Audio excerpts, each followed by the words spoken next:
check engine light's on. Cat is no longer being efficient, no longer meowing.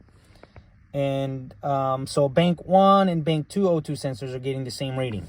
What I'm going to do is I'm going to add a spacer on bank 2 to pretty much cheat the system, and then we'll see what it does. Hopefully it works. You know, this came out to be $9.19 out the door from O'Reilly's. Part numbers right there.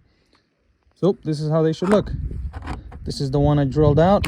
I actually started with a quarter and went all the way up to half, and this should be the end result. This is where your O2 sensor is going to thread on, and then you're going to thread this one on like so. You get the point. I only got one hand to work with right here, and then this is going to go on your exhaust.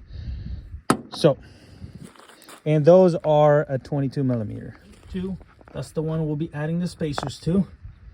Bank 1 would be up there somewhere, and that's the guy you want to remove. So I'm using a pipe wrench. I really don't care. Y'all can laugh at it, but I did not bust my knuckles trying to do it with the open wrench. I really don't know what size it is. I really don't care.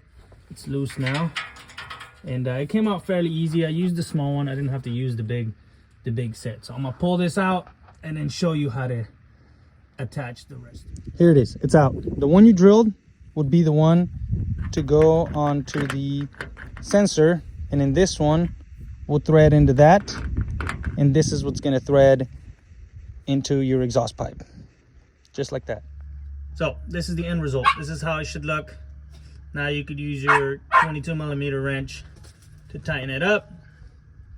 Put a zip tie there because that looks kind of sketchy. By adding that spacer, it pushes that wire up. This is your drive line. You don't want that wire to be touching it. I think that's what's happened here. The wires are fine though, just the insulation around it was damaged. Yeah, hopefully this works. Now I gotta go reset the light, the check engine light.